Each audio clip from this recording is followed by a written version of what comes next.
एक ऐसे चमत्कार आपको दिखाने जा रहे हैं। यदि आपने पहले किया है तो आपको पता है, पर आपको बताना चाहेंगे कि यह एक ऐसा चमत्कार है जिसको यहां तक मैंने सुना है कुंभ जैसे मेले में बड़े बड़े महात्मा लोग दिखाते हैं इसे। बहुत सारी जनता जाती है कुंभ मेले में। जब एक बहुत बड़े महात्मा बिना तीली की आग लगा दें कहीं, तो स्वाभाविक है समझेंगे कि बाबा में बहुत शक्ति है, महात्मा बहुत दिव्य शक्ति वाले हैं, बहुत विशेष शक्ति उनमें विद्यमान है। सभी लोग उनको पूजने लगते हैं और हम भगवान के रूप में देखने लगते हैं।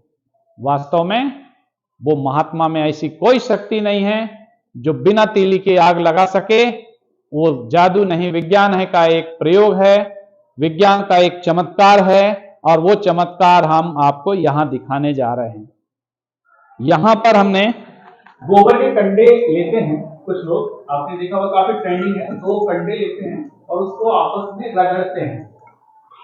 रगड़ना फेक है, उसके पीछे का भी साइंस ये है कि उसमें जो सर दिखा रहे हैं आपको वही केमिकल यूज होते हैं, कंडे से दिखावा होता है। कंडे को रगड़ने के बाद धुआं और फ्यूम निकलने लगती है और आग जलने लगती है, लेकिन उसके पीछे बेसिक साइंस है जिसको हम देखेंगे।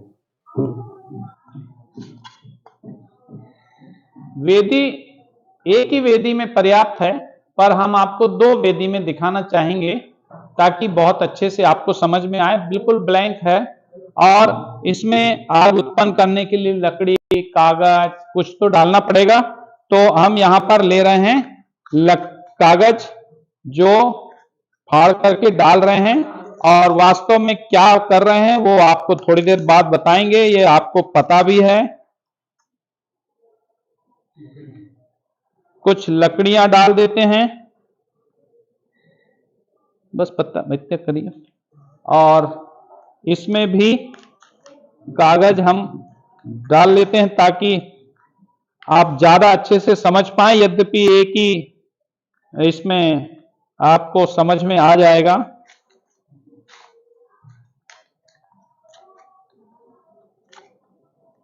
थोड़ी लकड़ी इसमें भी,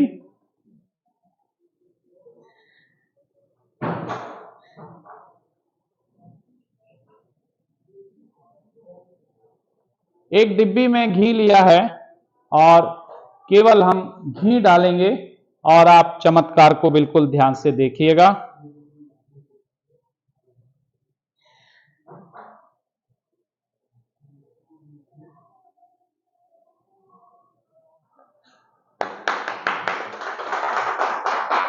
सोडियम बाबा की जय।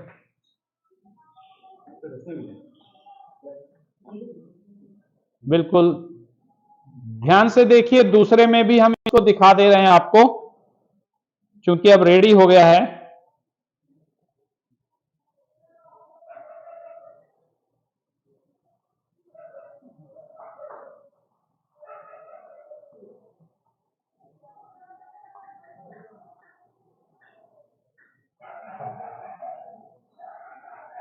दो वेदी रखने का ये फायदा है।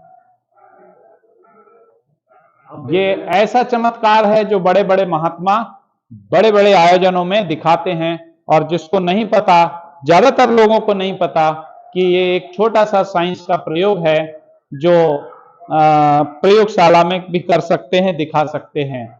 क्या हुआ इसमें वो मैं आपको बता देता हूं कि एक हमने वेदी लिया या कोई बर्तन ले लिया, उसमें हमने कुछ कागज डाल दिया, पर आप जानते हैं, आपने पहले मॉड्यूल पढ़ा है, तो इसमें हमने धीरे से पोटेशियम परमैंगनेट को फाड़ करके कागज में रखा था और उसमें डाल दिया। जैसे पुड़िया बना ली थी, और सर ने जब कागज को फाड़ा तो पुड़िया के अंदर पहले से पोटेशियम परमैंगनेट था, कैमेनोफोर ये था, ये इसमें गिर गया। और इसके बाद ये जो जिसको हम घी बोल रहे थे सांकेतिक रूप में, ये घी नहीं था, ग्लिसरॉल था। ग्लिसरीन घरों में भी लिप बाम वगैरह में, साबुन में यूज होता है। तो इसको हमने थोड़ा सा, इसको क्या कीजिएगा कि सूखा होना चाहिए। ग्लिसरीन की ज्यादा मात्रा अगर आप डालेंगे तो पूरा जो मटेरियल है वो लिक्विफाई हो जाएगा, द्रवित हो जाएगा, तो फिर उसको ज्यादा ऊष्मा लगेगी गर्म होने के लिए। इसलिए देखिए अभी सिंगल ड्रॉप में ये बर्न कर गया, जल गया। तो एक्सपेरिमेंट बताने का मतलब आपको यही है कि आप पूरी चीजों से अवगत हो जाएंगे किस चीज को कितना करना है। तो KMnO4 ज्यादा लेना है और ग्लिसरीन का अमाउंट कम डालना, तभी आग अच्छे से जलेगी। तो KMnO4 की मात्रा ज्यादा लेना है, KMnO4 को पीस लेना है बारीक। यदि ज्यादा डिगले वाला होगा तो भी रिजल्ट थोड़ा सा देर से मिलेगा हमको। और ग्लिसरीन जो को घी कहा वो कम मात्रा में डालना है। इसमें क्या हुआ, पोटेशियम परमैंगनेट में ग्लिसरीन मिलाने से कई प्रोडक्ट बने, साथ में ऊष्मा बहुत ज्यादा मात्रा में निकली। और आप पढ़ाते हैं ऊष्माक्षेपी क्रिया, तो ये ऊष्माक्षेपी क्रिया है, एक्सोथर्मिक रिएक्शन है। इस रिएक्शन में इतनी ज्यादा ऊष्मा होती है कि जो चीज है वो आग पकड़ लेती है। कागज लकड़ी है तो वो आग पकड़ लेती है, और इसलिए इस तरह से हम बिना तीली के आग को जला सकते हैं। आप ऐसी ऊष्माक्षेपी क्रिया भी जानते हैं जो आपको पता है, घर में आप देखते हैं, चूना खरीद के लाते हैं, कच्चा चूना खरीद के लाते हैं बाजार से, और उसको एक बर्तन में डाल देते हैं, उसमें पानी डाल देते हैं।